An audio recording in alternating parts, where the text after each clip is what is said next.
চলো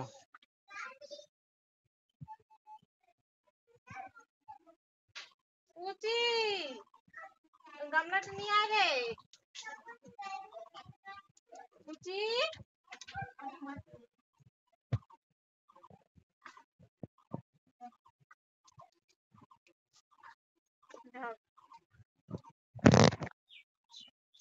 গামলাটা নিয়ে আয় রে গামলাটা।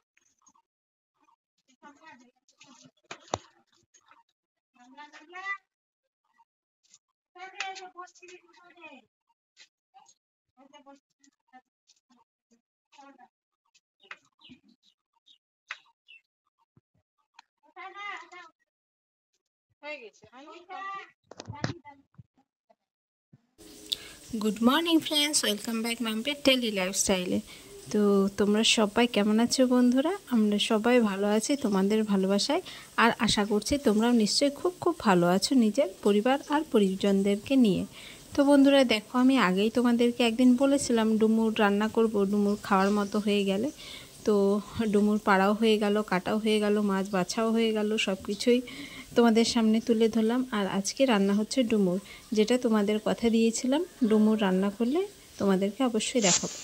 তো আমি তো খুব একটা ভালো করে রান্না করতে জানি না ডুমুর কিভাবে রান্না করতে হয়, তবুও ওর ভিডিও দেখে দেখে যতটা শিখেছি। তো আজকে রান্না হচ্ছে টক ডাল, ডুমুর, মাছ দিয়ে ডুমুরের তরকারি, আর হচ্ছে মাছের ডিমের বড়া। তো চলো আজকের ব্লগ এখান থেকেই শুরু করছি। সবাই সঙ্গে থাকো, পাশে থাকো আর দেখতে থাকো।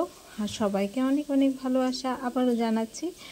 একটা লাইক করে কমেন্ট করে দিয়ে আমার সঙ্গে থেকো বন্ধুরা। তো চলো ভিডিওটা কন্টিনিউ করা যাক।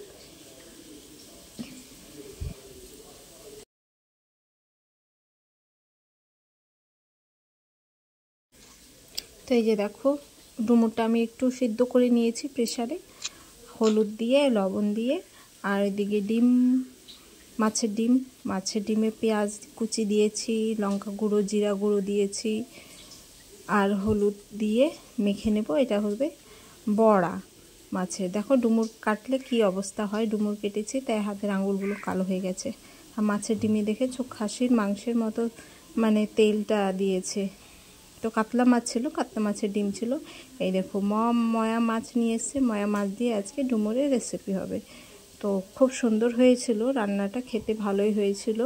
আমি রান্না করেছি তো তাই বলছি, সত্যিই ভালো লেগেছিল। আর এর আগে কোনোদিন আমি ডুমুর এইভাবে রান্নাও করিনি, তাই আমি বলতেও পারছি না। এর আগের রান্নাটা খুব একটা ভালো ছিল না, ভাজা খেয়েছি শুধু ডুমুরের। তো এইভাবে রান্না করে দেখলাম, এবারটা খুব সুন্দর হয়েছিল। আর যে ডিমের বড়াও হয়ে গেছে। তো আমার প্রিয় বন্ধুরা, এই বাড়ির সমস্ত দিনের কাজ কর্ম এই সব তো চলতেই থাকে। আর এই গরমের মধ্যে অল্প কিছু কাজ করলে শরীরটা এত ক্লান্ত হয়ে যায় কি বলবো। তো আমার ভাগ্যটা অনেকটাই ভালো যে আমার বাড়িতে আছে একটা ক্লান্তি দূর করার মেশিন। তো মাঝে মাঝে এই মেশিন থেকে এত উপকার পাই যে সারাদিনের ক্লান্তি, মন খারাপ এই সব কিছু এক নিমিষে শেষ হয়ে যায়। তো দেখো, তোমাদের সাথে কথা বলতে বলতে আমি একটু একটু করে রান্নার দিকে এগিয়ে যাচ্ছি, একটু একটু করে রান্নার সবকটা জিনিসই শেয়ার করছি। যে মাছ নিয়ে নিলাম, আমার রান্না প্রায় হয়ে গেল। তো এই যে দেখো,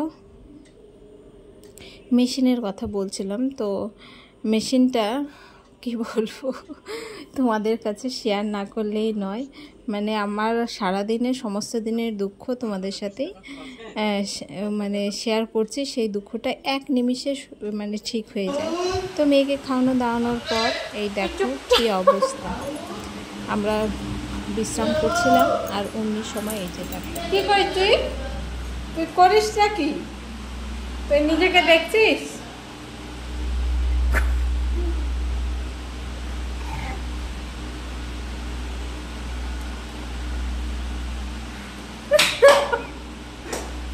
তুই চেহারা দেখছিস কত ভালো লাগতেছে?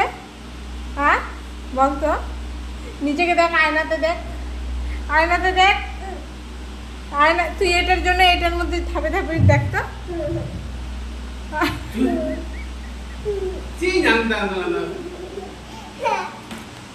হ্যাঁ বোতল কানায় যা, দুইজনকে একটু দেখাই আয়। বীর হনুমান। তো কি এগুলা ভগবান, শান্তি আছে বাড়িটাতে? হ্যাঁ, চমকে যাবে কিন্তু তো দিদা, কিন্তু চমকে এত সুন্দর হয়।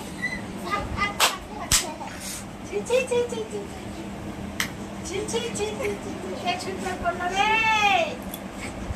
সুন্দর করলো।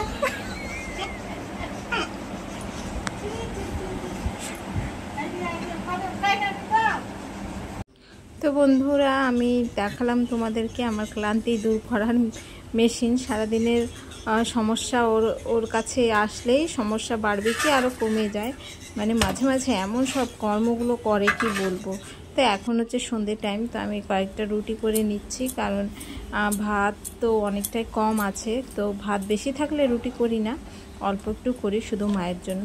তো দেখছি ভাত অনেকটাই কম আছে, তাই কয়েকটা রুটি করে নিলাম। আর ভীষণই গরম বন্ধুরা আজকে। তো ঠিক 10:30 থেকে 11টার দিকে মানে হাওয়া উঠলো। এই সময় এত মেঘ ডাকছিল, এত বিদ্যুৎ চমকাচ্ছিল, কারেন্ট সব অফ হয়ে গেছিলো, সারা রাত কারেন্ট ছিল না। তো এইরকমই চলছে কয়েকদিন ধরে, প্রতিদিন রাত্রেবেলা 10টা-11টার দিকে ঝড় বৃষ্টি হচ্ছে। তো বেশ আরামেই ঘুম হচ্ছে, কিন্তু কারেন্টটা থাকছে না। তো এই অন্ধকারের কিছু তোমাদেরকে ফুটেজ তোমাদেরকে দেখালাম যে কী হারে বিদ্যুৎ চমকাচ্ছে, কিন্তু এটা আমাদের থেকে অনেক দূরে।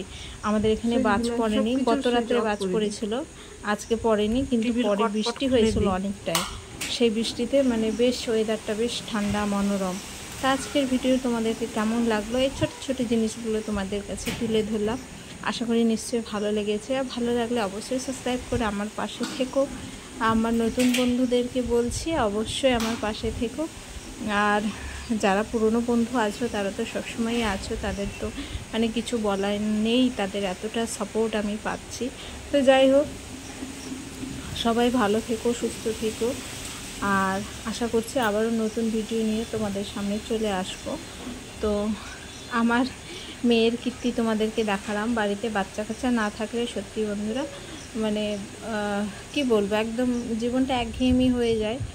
তো যাদের বাড়িতে বাচ্চা আছে একটু দুর্দান্ত, তাদের জ্বালাও বেশি, মানে কি বলবো, সমস্যা মানে সবটা নিয়েই চলতে হয়। বাচ্চাদের অত্যাচারও সহ্য করতে হয়, আর মাঝে মাঝে এই দুষ্টু মিষ্টি এই ব্যবহারগুলো, ওদের দুষ্টুমিগুলো এত ভালো মানে স্মৃতি হয়ে যায়, মানে কি বলবো, এটা না ভোলার মতো।